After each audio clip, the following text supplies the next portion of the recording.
बारावीच्या विद्यार्थ्यांचे मी राम बागुल मनपूर्वक स्वागत करतो। किती शाळेला निरोपाचा क्षण साजऱ्या बुजऱ्या चेहऱ्याने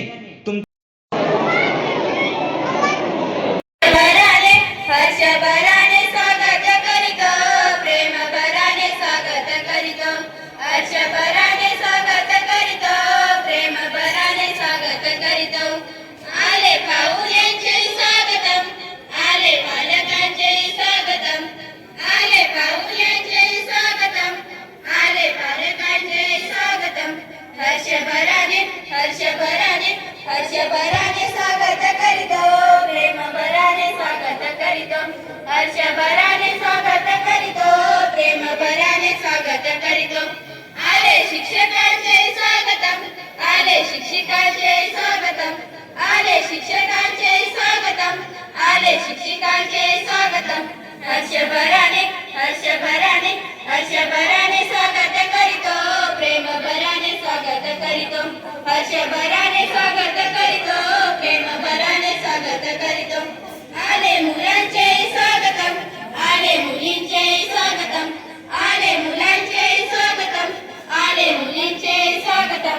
हर्षभराने हर्षभराने हर्षभराने स्वागत करीतो, प्रेमभराने स्वागत करीतो, हर्षभराने स्वागत करीतो, प्रेमभराने स्वागत करीतो।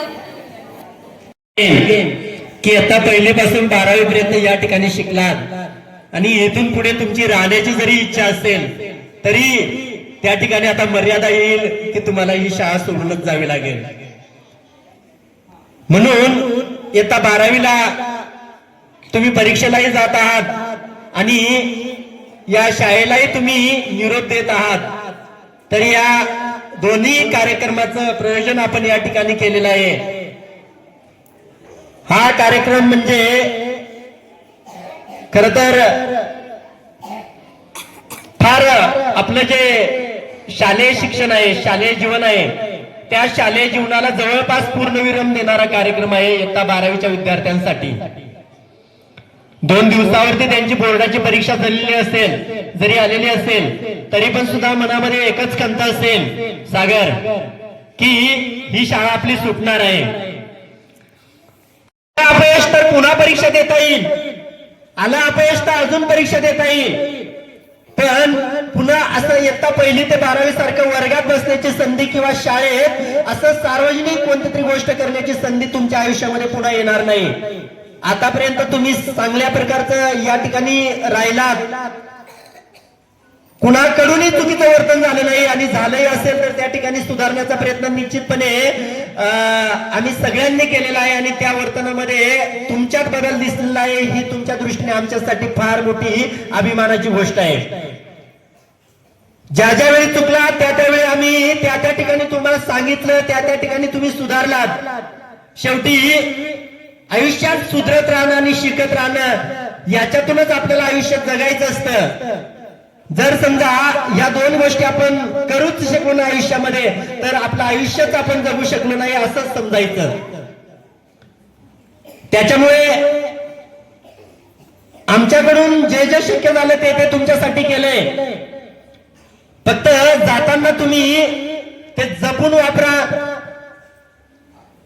त्याचं चांगल्या प्रकारचं प्रदर्शन करा, जे की तुमच्या वर्तनाचं असेल, तुमच्या स्वभावाचं असेल, तुमच्या ज्ञानाचं असेल, हे चांगल्या प्रकारचं प्रदर्शन मांडा, जेणेकरून 2 वर्षानंतर 5 वर्षानंतर आम्हाला तुम्ही दिसलात किंवा एखाद्या ठिकाणी काम करत असाल, नोकरी करत असाल, धंदा करत असाल तर आम्हाला त्या गोष्टीचा अभिमान वाटेल की अरे आमचा 2026च्या बॅचचा विद्यार्थी, ही विद्यार्थिनी बघा या ठिकाणी काम करते, ती आहे, ती आमची विद्यार्थिनी आहे, आमच्या शाळेची मुलगी आहे, असं आम्हाला अभिमानाने सांगता आलं पाहिजे। असं काम तुमचं इथून पुढच्या आयुष्यामध्ये राहील, ही एक अपेक्षा तुमच्या सगळ्यांकडून राहील। त्याचबरोबर परीक्षेला जातच आहात तर जाता जाता एवढंच सांगेन की जे शक्य झाले ते शाळेने आणि शाळेतील शिक्षकांनी तुम्हाला देण्याचा प्रयत्न केलेला आहे। कदाचित आमच्याकडून थोडंफार कमी जास्त राहिलं असेल तर ते तुम्ही स्वतःहून भरून काढाल, पण मात्र जेवढं काही आम्ही सांगितलेलं आहे तेवढं पुरेपूर तुमच्या परीक्षेच्या पेपरमध्ये उतरवा, जेणेकरून आम्हा सगळ्यांना चांगलं वाटेल की अरे आम्ही वर्षभर शिकवलं आणि परीक्षेमध्ये चांगल्या प्रकारे मुलांनी पेपर लिहिला आणि चांगले मार्क्स मिळाले हे आम्हाला परीक्षेच्या निकालाच्या दिवशी समजलं पाहिजे। त्या दिवशी खरा तुम्हाला शिकवण्याचा, अध्यापन करण्याचा आणि तुम्ही आमच्या शाळेत शिकल्याचा आनंद आम्हा सगळ्यांना होईल। हे जाता जाता एवढ्या गोष्टीचं भान तुम्ही निश्चितपणे तुमच्या डोक्यामध्ये ठेवाल। परीक्षेला जाताना ज्या ज्या गोष्टी सांगितल्या त्या गोष्टी निश्चितपणे डोक्यात ठेवा। शेवटी एकच तुमच्या सगळ्यांकडून माझी छोटीशी अपेक्षा राहील की आतापर्यंत जसं तुम्ही शिस्तीत या ठिकाणी या शाळेमध्ये राहिलात तसं इथूनही पुढे दळवटला गेल्यानंतर ही शिस्त तुमची दिसेल आणि तुमच्या संपूर्ण आयुष्यामध्ये अशीच शिस्त दिसेल, एवढी एक छोटीशी अपेक्षा तुम्हा सगळ्यांकडून व्यक्त करतो। पुन्हा एकदा तुम्हा सगळ्यांना इयत्ता 12वीच्या परीक्षेसाठी, HSC बोर्डाच्या परीक्षेसाठी माझ्याकडून, माझ्या शाळेकडून खूप खूप शुभेच्छा। चांगल्या प्रकारचं शुभयश तुम्हाला या परीक्षेमध्ये लाभो अशी ईश्वरचरणी प्रार्थना करतो आणि या ठिकाणी माझ्या प्रस्ताविकाचे 2 शब्द संपवतो। जय हिंद, जय महाराष्ट्र।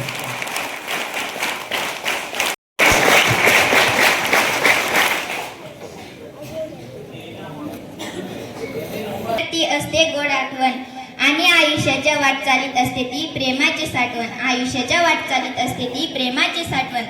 सन्माननीय व्यासपीठ व व्यासपीठावर उपस्थित असलेले आजच्या कार्यक्रमाचे अध्यक्ष आणि शिक्षक वृंद व माझे प्रिय मित्र मैत्रिणींनो, आज मी तुम्हाला काही 2 शब्द बोलणार आहे, ते तुम्ही शांतपणे ऐकून घ्यावे ही माझी नम्र विनंती आहे। आजचा हा दिवस आमच्या आयुष्यातील अत्यंत भावनिक आणि आठवणींनी भरलेला आहे। शाळेच्या या पवित्र अंगणातून बाहेर पडताना मनात अनेक भावना दाटून येत आहेत, कधी आनंद तर कधी दुःख। साऱ्या आठवणी आज डोळ्यासमोरून जात आहेत। उद्या आपण वेगवेगळ्या वाटावर चालणार आहेत, पण ह्या मैत्रिणीच्या आठवणी आयुष्यभर सोबत राहतील, कधी रागवणारी तर कधी हसवणारी। वाटलं नाही कधी मला निरोप घ्यावा लागेल, वाटलं नाही कधी मला निरोप घ्यावा लागेल, पंखात पडलेल्या विचारबळाने भरारी सिद्ध करावे लागेल। शेवटी एवढे सांगते की निरोप म्हणजे शेवट नाही, निरोप म्हणजे शेवट नाही, तर ती नवी सुरुवाताची पायरी होय।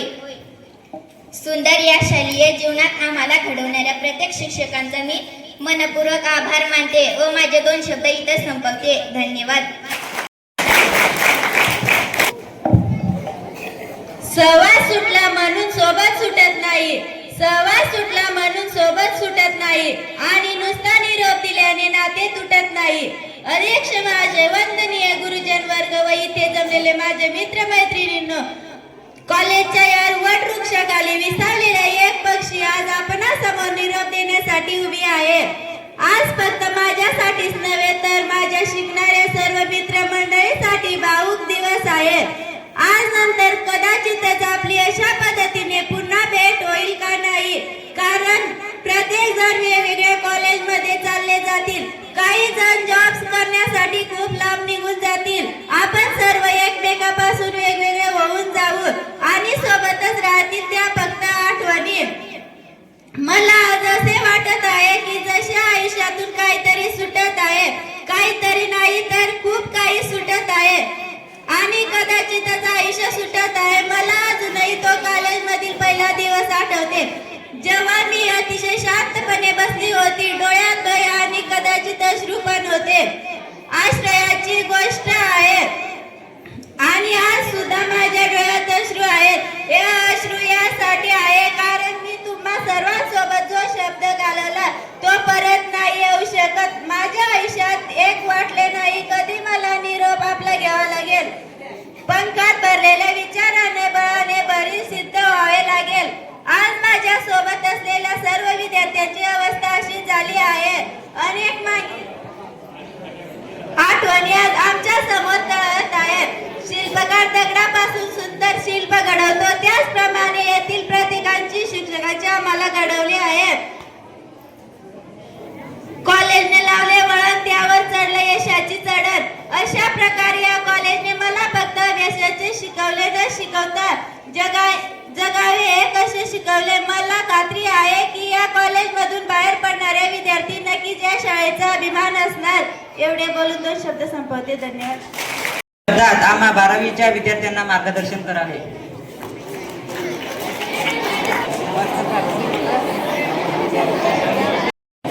आज या भोजन हॉलमध्ये आवाज येतो का सगळ्यांना? बर.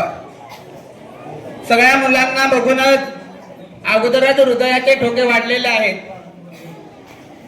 पालवे सरांना तेव्हाच म्हणत होतो मी की सर आज तर बोलता येतं किंवा नाही, कारण आपल्या पुढे आज विद्यार्थ्यांची संख्या वाढलेली आहे. बरेच दिवस झाले म्हणून आज 12वीचा निरोप समारंभ आयोजित केला आणि सर्व मुलं एकत्र झाली. या कार्यक्रमाचे अध्यक्ष आदरणीय प्राचार्य आपले साबळे सर. आवाज वगैरे बघा. सर्व सहकारी आमचे सर्व सहकारी शिक्षक वर्ग 3 वर्ग 4 बालगोपाल सर्व विद्यार्थी इथं उपस्थित आहेत. बघा, तुम्ही जर शांत बसलात तर शेवट गोड होणार आहे. आताच गडबड करायची नाही. निरोप शेवटी घ्यावाच लागतो, कारण आता भाषणाची रूपरेषा मी बदलली थोडी. उदाहरणं जास्त येतात कांबळे सरांकडून, त्याच्यामुळे आता सगळं पार्टच बदललंय मी. आज निरोप शेवटी घ्यावाच लागतो पुढील प्रवासासाठी.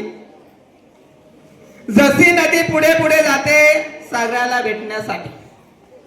बघा, जीवन फार विचित्र आहे. बघा, जीवन फार विचित्र आहे, फार संघर्षमय आहे. जवळची माणसं दूर होतात, हवा हवाचा प्रवास संपतो. जवळची माणसं दूर होतात, हवा हवाचा प्रवास संपतो, तर पुढची कसलीही कल्पना नसलेला प्रवास सुरू होतो. बघा, असंच 12वीच्या बाबतीत होणार आहे की आपल्याला जो प्रवास आहे हा प्रवास आता इथं संपलेला आहे आणि आपल्याला इथून कळणार नाही की नेमकी आपल्याला कुठं जायचं आहे. 12वी पास झाल्यानंतर अनेक प्रश्न उद्भवणार आहेत, अनेक समस्या उद्भवणार आहेत. ते कसे उद्भवणार आहेत आपण बघूया. एक थोडीशी एक कविता आहे, ती कविता बघू. बघा, कळेच नाही दिवस कसे गेले. 12वीचे मुलांसाठी आहे ते. मला एका ठिकाणी सापडली, शोधली. कळेच नाही दिवस कसे गेले. निरोपाची वेळ आली. आता मात्र मित्रांनो आकाशात झेप घेण्याची वेळ आली. आता मित्रांनो आकाशात झेप घेण्याची वेळ आली. दूर गेलेल्या आठवणींना उजाळा देण्याची वेळ आली. पाहिलेल्या स्वप्नांना साकार करण्याची वेळ आली. ज्या शाळेने या पंखांना बळ दिले ते वापरण्याची वेळ आली. मानवतेच्या युगात भरारी घेण्याची वेळ आली. ज्या गुरुजींना सन्मान मार्ग दाखवला, ज्या गुरुजींनी सन्मान मार्ग दाखवला त्यावर चालण्याची वेळ आली. त्यावर चालण्याची वेळ आली. कठीण प्रसंगातील सकारात्मकतेने पुढे जगण्याची वेळ आली. पुढे जगण्याची वेळ आली. बघा, या 12वीचं शालेय जे जीवन आहे ते संपलेलं आहे आणि या शालेय जीवनामध्ये बाळांनो हे आपलं परिसर आहे, हे आपलं सगळं कुटुंब आहे. हे कुटुंब सोडून जाणार आहात तुम्ही. बहीण असेल, मित्र असेल, जे आपले सर्व तुमचे बेंच असतील, बरोबर आहे ना, वर्ग असेल, सर्व सोडून जाणारच आहेत. म्हणून बाळांनो हे अस्मरणीय दिवस आहेत. हे शालेय जीवनातले कधी दिवस तुम्ही विसरणार नाही.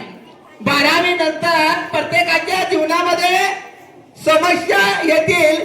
त्या म्हणजे आम्ही नेमके आर्टला जाऊ, म्हणजे तुम्ही आर्ट सायन्स घेतलेलं आहे, नंतर तुम्हाला वाटेल BSc ला जाऊ, BA ला जाऊ, BCom ला जाऊ, असे अनेक प्रश्न उद्भवतील. पण बाळांनो, त्यावेळेस निर्णय तुम्हाला स्वतःलाच घ्यावा लागणार आहे. कारण स्वतः निर्णय घेतल्याशिवाय मार्ग सापडणार नाही. म्हणून स्वतःचा निर्णय स्वतःने घेतला गेला पाहिजे. बघा, आई वडिलांचं स्वप्न जर तुम्हाला पूर्ण करायचं असेल तर असं बाळांना वागा की आई वडिलांनी तुमच्यासाठी एक दिवस टाळ्या वाजवले पाहिजे. आई वडिलांनी निश्चितच तुमचा वाहवा केला पाहिजे. केव्हा वाहवा करते? जेव्हा तुम्ही चांगलं कार्य कराल, जेव्हा तुम्ही मोठं स्वप्न बघाल, चांगलं नोकरीला लागाल, तेव्हा